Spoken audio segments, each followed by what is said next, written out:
sent from the Naivasha. And as the world marks World TB Day, those afflicted continue to grapple with stigma. I started my medication, which goes for 6 good months. After that, the treatment was successful.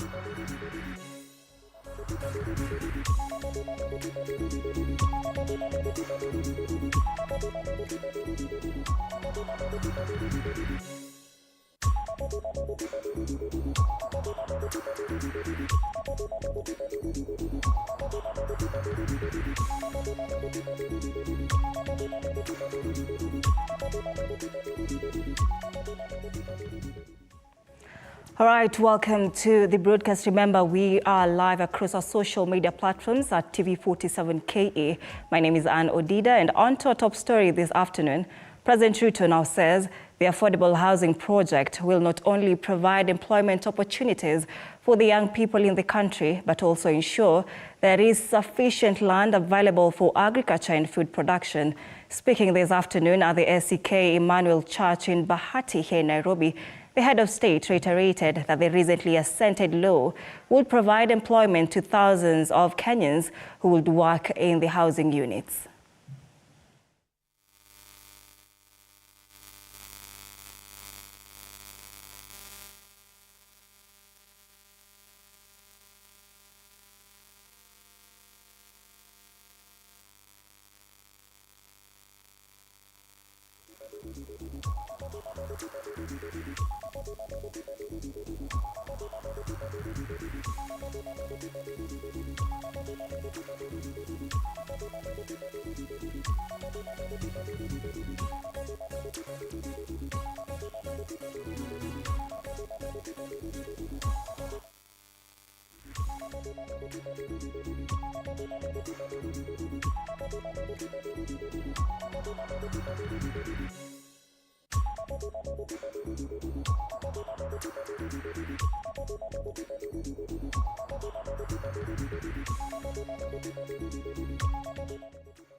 All right, we will be bringing you that story right there later on in our subsequent bulletins. Now, the memorial service for the 11 Kenyata University students who died in a road accident in Voi is currently underway. The interdenominational service is being led by the school's Vice Chancellor, Professor Paul Wainaina. Also in attendance is First Lady Rachel Ruto and Education CS Ezekiel Mashogu. Let's cross over to Sheila Chelangat and listen in.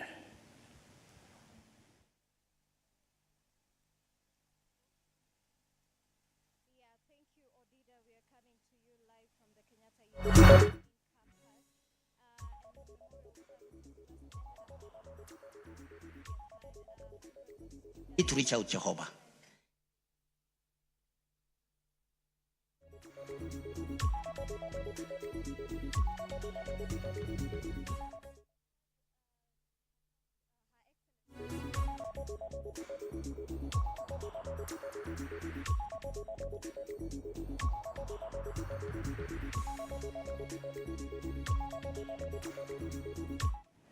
Thank you, Sheila. Now, the Ethics and Anti-Corruption Commission, EACC, has weighed in on the ongoing crackdown on sale of illicit and second-generation alcohol in the country by calling out public officials in the multi-agency vetting team that comprises of KRA, KEBS, Police, Nakada, County, SCA and Ngao to desist from compromising the vetting and licensing of the liquor vendors. Speaking at Kagyo in Kirinyaga on Saturday, EACC spokesperson Eric Ngumbi said that the commission has received glaring reports that some officials are compromising the vetting exercise by demanding bribes in order to waive enforcement action against bar operators who have not complied with the regulations against illicit brew. Tuna furaha kubwa kwa sababu tumetembelewa na director Mr. Ngugi wa Nakada, na ni siku kubwa sana kwa wakaaji wa Njiru na vitongoji vyake. Ni kwa sababu tumekuwa mstari wa mbele wa kuona ya kwamba madawa ya kulevya na mihadarati zimeweza kwenda chini, ili tuwe unaambiwa karibia hapa Okay, ili tuwe na Kenya ambayo iko na afya, a healthy nation. Moja na ugonjwa wa kulewa na kukunywa. Hata pia tuangalie vile tunaweza kuangalia hawa vijana wakigeuka. Kama mimi ni ombi langu kwa my ACC na DCC wangu wa area hii. Hii barabara yote ya Kangundo Road. There are so many open spaces. Wamepea watu wa mabiashara aina zote. Lakini wamesahau vijana wetu. Kwa hiyo tu spaces wanaweza kuweka tangi yao pale waoshee watu. Wanaweza kuweka kitu kingine.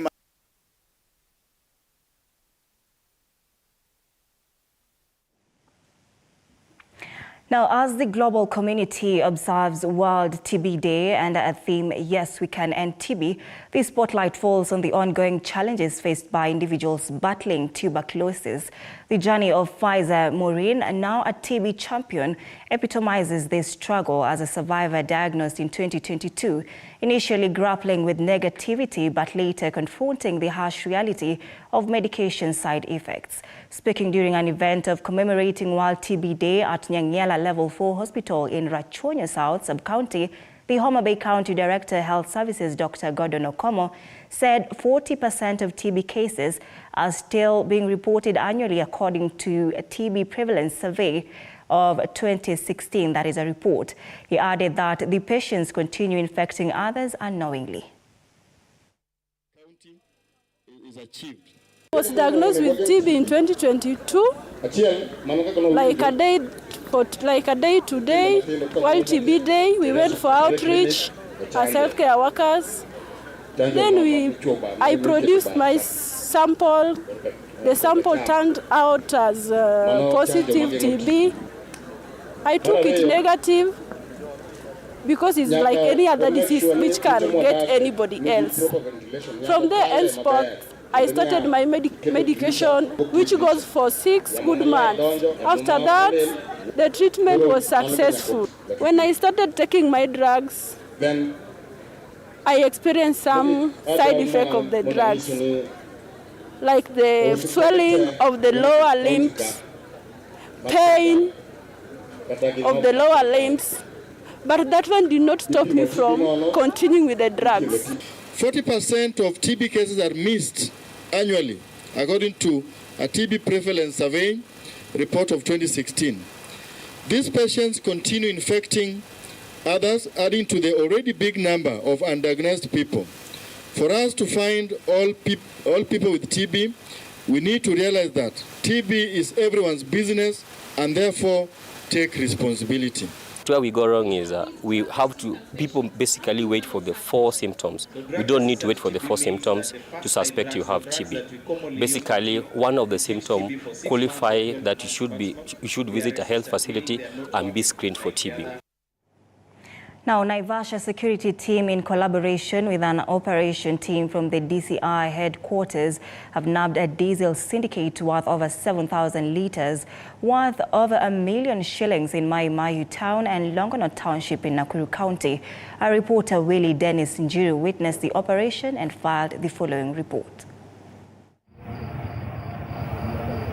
It was perhaps one of the greatest achievements of its kind in recent years after police and DCI raided a mastermind den that had been operating a cartel of siphon diesel oil in Mai Mahiu, Nakuru County. The product stored in barrel in 5 rented single rooms in a plot, raising eyebrows on its operations and their danger posed to the residents. It's actually very dangerous because, of course, this is fuel which has been adulterated. We don't know which kind of other substances which is inside. So it's very dangerous, and you find where we found these things is just within the premises, the residential areas. Led by the Naivasha OCPD Stephen Tebotbin, the police conducted a thorough recce in the area where they successfully landed on this hideout that has been hoarding area for some time now. Zingine zina mataifa ya nje, alafu zikifika huku sasa wanakuja kwa siphon, alafu trucks inaenda bila mafuta ama mafuta ikiwa imepungua.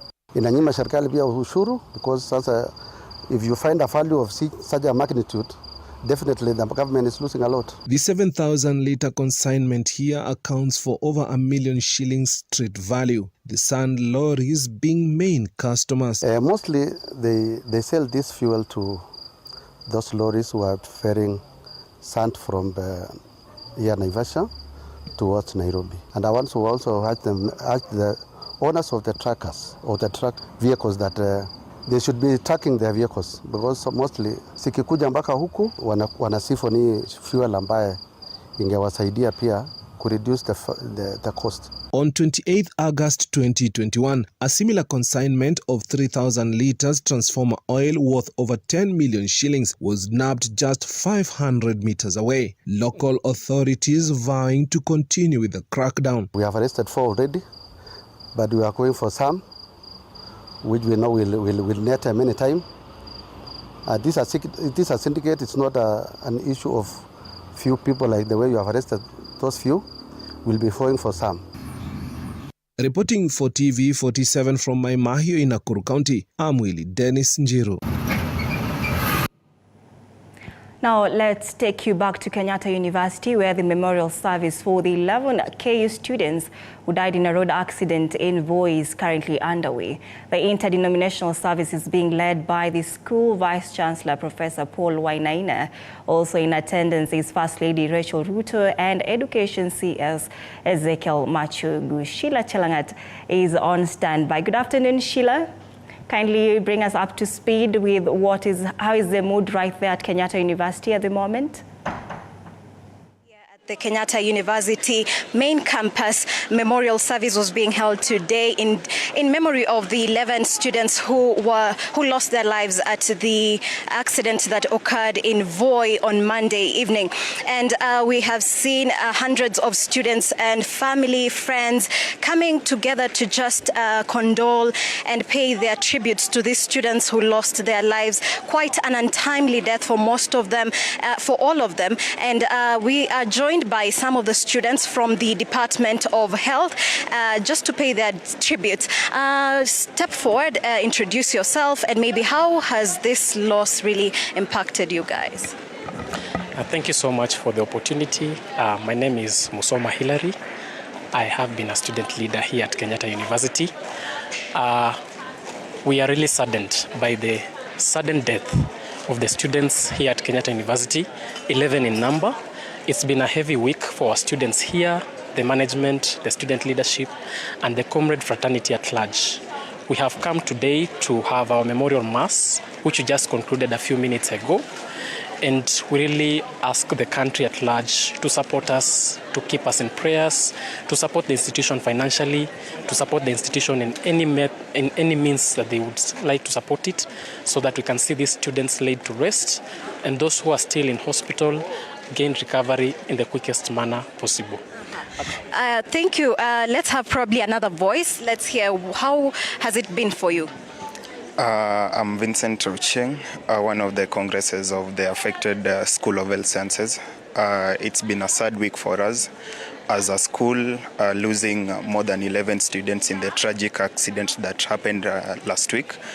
And for today we came to pay tribute, to commemorate and also to celebrate the lives of these students. And we actually want to also thank the government. We had the First Lady here who also came to at least pay tribute with us. We also had our CS of Education who also came to pay tribute with us. We want to thank the government for at least contributing something. We received 2 million to support the families who are bereaved. And we are also going to the hospital right now, Aven Hospital, to at least see those who are injured during the accident, those who survived, and those who are receiving treatment. Thank you.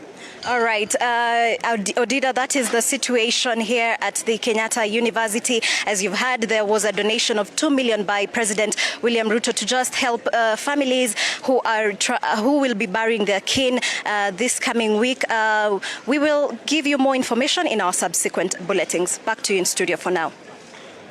Thank you so much, Sheila, for that report. Indeed, we will be bringing you up to speed with more details in our subsequent bulletins. Moving on, the proposed new reforms for security guards is yet to be implemented to date.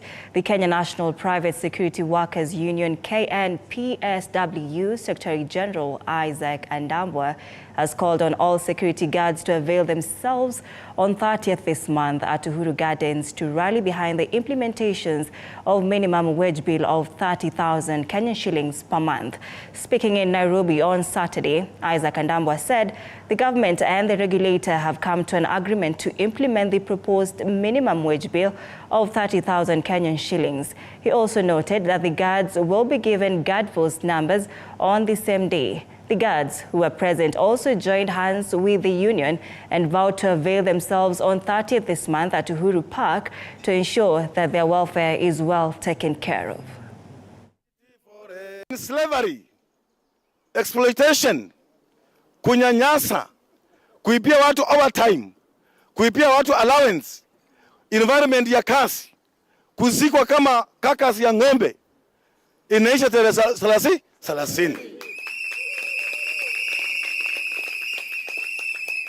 Nataka niseme hivi, hii safari ya reform katika private security, watu wengi wameparticipate ndani.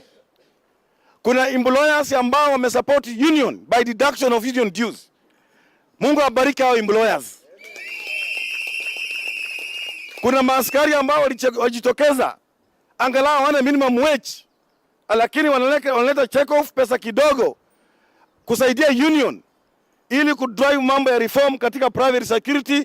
Despite being paid peanuts, you supported the union and reform agenda. Mungu awabariki sana.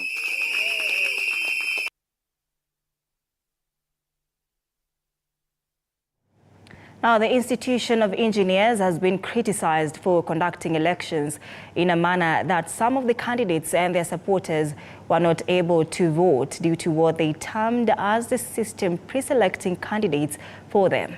Engineers Grace Kagondu was one of the candidates who faced such challenges, condemned the scrutineers and the service provider on the anomaly.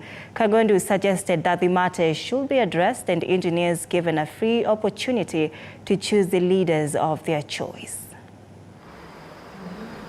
Immediately tried to reach out to the Secretariat, the IEK CEO. I called out and it wasn't possible to restore the situation. So I went to the tally center where the scrutineers were, and I reported my issue. And the service provider came and attempted to check so that I could vote. And by 6 o'clock, the matter had not been resolved, and I had not voted. And what about the many others who did not even have a platform to express themselves? And then the voting was extremely slow. Even from moving from one step to the other would take forever. A system that is supposed to be designed for engineers, by engineers, ridiculous. So that is a clear indicator that some interference had already taken place in the system and it was not behaving the way it had been procured to behave.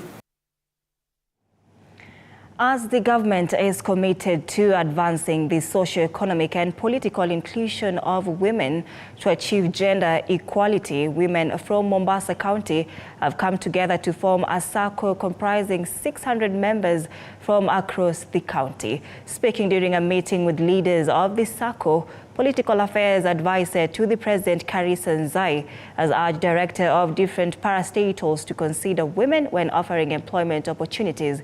The women will also get financial and investment training before receiving funds and grants from the government. The 600 who are drawn from Mombasa County will represent women from different wards where they have small women groups. The SACCO is aimed at helping women invest in different projects and lobby for tenders and job opportunities as a group. Wamama 600 wanafungua SACCO na wote tushakutana na wao.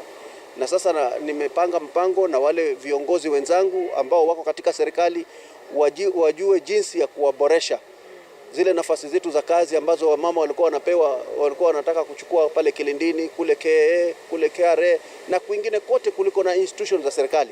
Tutaomba ma MD wawasaidie hawa wamama ambao hawakubahatika kupata nafasi za kazi, lakini wanaweza kufanya kazi hata katika tenda.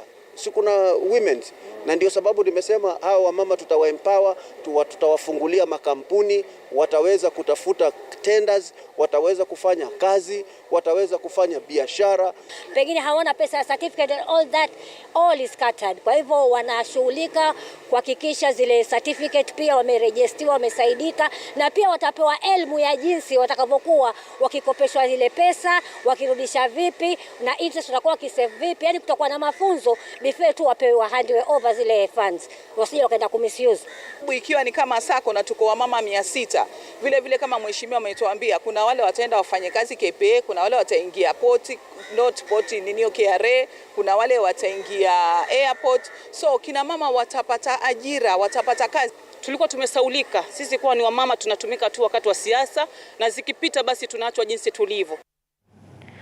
Now, investors in the real estate have lauded the different components that come with the affordable housing project spearheaded by the government, noting that it is an opportunity to create equity as far as housing is concerned, and that having ownership of each unit one invests in will encourage more Kenyans to venture into these projects, since one will have their own title of ownership, which enhances accountability and security of investments. They added that through affordable housing project, majority of Kenyans will have an opportunity of owning their own houses, which for a long time has been considered a reserve of the rich. The head of marketing and PR at Comics Home, Joy Irungu, noted that as investors in real estate, they have equipped their legal land compliance measures to avoid land disputes, which have been on the rise, especially when members sell on or buy land.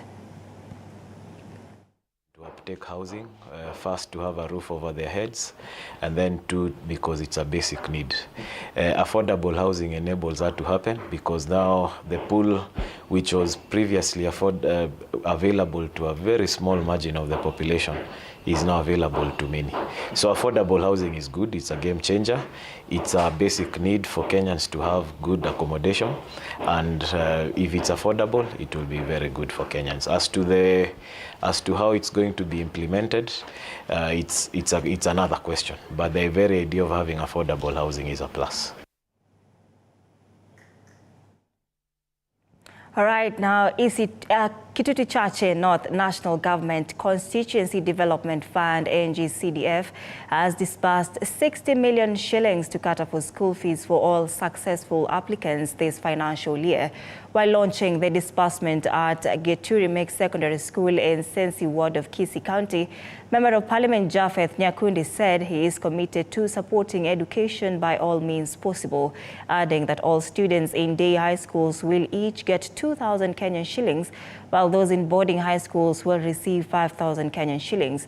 Those in institutions of higher learning will get 8,000 to 10,000 Kenyan shillings, depending on their needs. This is the highest allocation to education ever in the constituency since the inception of NGCDF, where over 10,000 students in various stages and institutions will receive a share of the funds.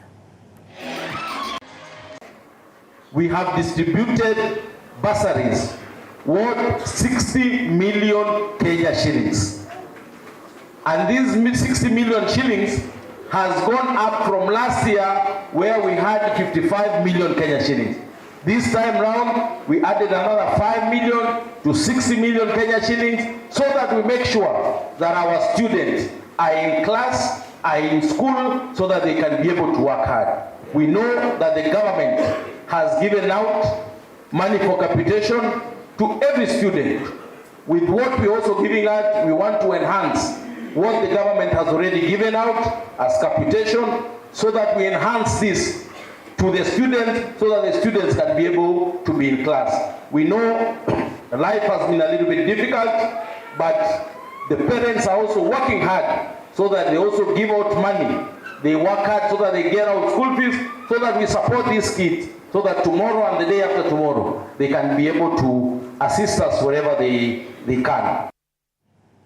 Now, across our borders, Russia is observing a day of mourning for the more than 130 victims of the attack on Moscow Concert Hall on Friday. President Vladimir Putin declared Sunday a day of national mourning, vowing to punish the perpetrators and expressing condolences to those who had lost loved ones. The Russian authorities have confirmed that they have since arrested the 4 individuals suspected of setting a suburban Moscow concert on fire and killing at least 133 people, one of the worst terrorist attacks to jolt Russia in President Vladimir Putin's nearly quarter century in power.